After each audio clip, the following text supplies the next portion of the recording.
Our changing Earth, different forces inside the Earth. The map of the Earth. You know where most of the countries are. You know where India is too. Look at this map. Doesn't the Earth look different? Look where India is. India is shown in a different shape and it's to the south of the equator. This is impossible. The map must be wrong. Haha, no, the map is not wrong. It's just a map that is old. How old?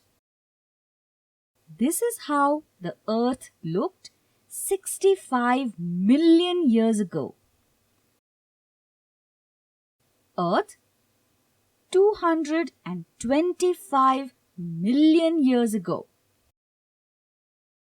Earth 150 million years ago.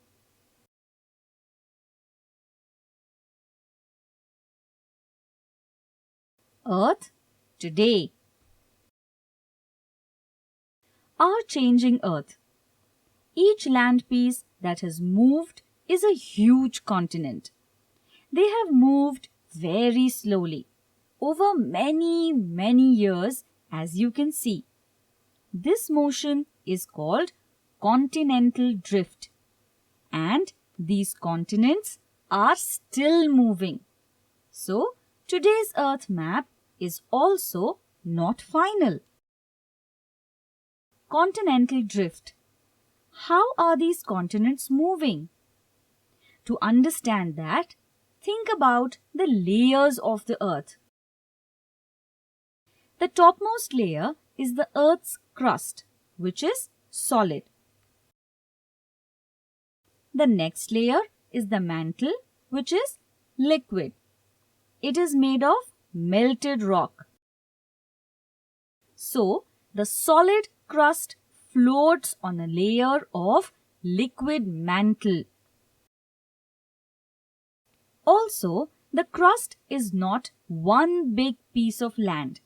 It is broken into many pieces that join together like a jigsaw puzzle.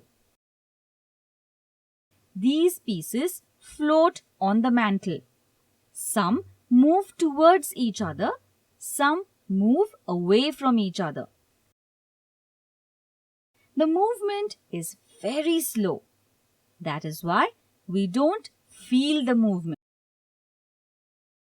But why do the tectonic plates float? It's because of the hot magma. The hot magma rises up just like boiling water rises in a beaker.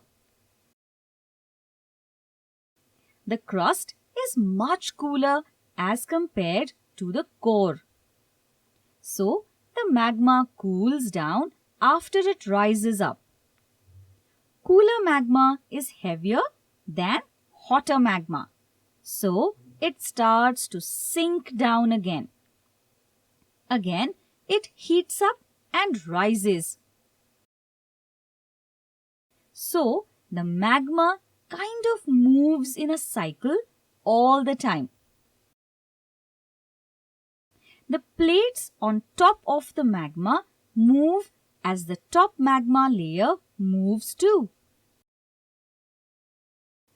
And that is how the continents have been drifting over the years. Think and discuss. What are tectonic plates? Describe the movement of magma in the mantle.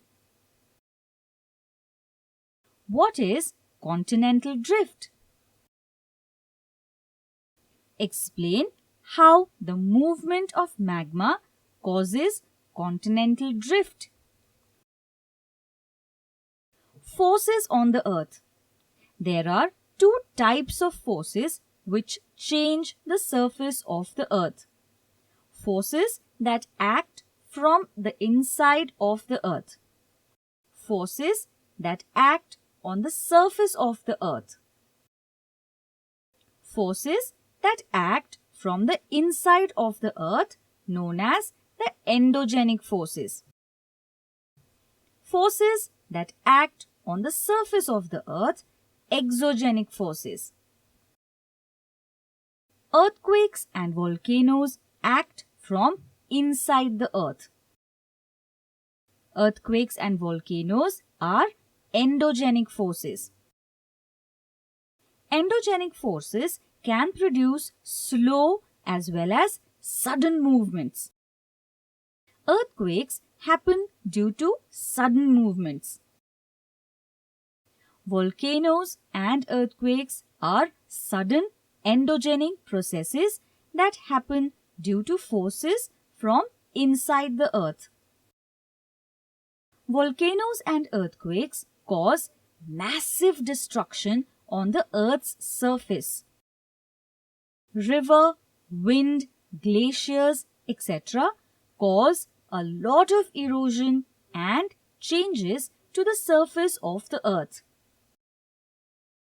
River, wind, glaciers, etc. act on the surface of the earth.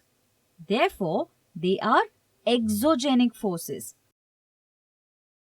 Erosion is thus an exogenic process that changes the surface of the earth.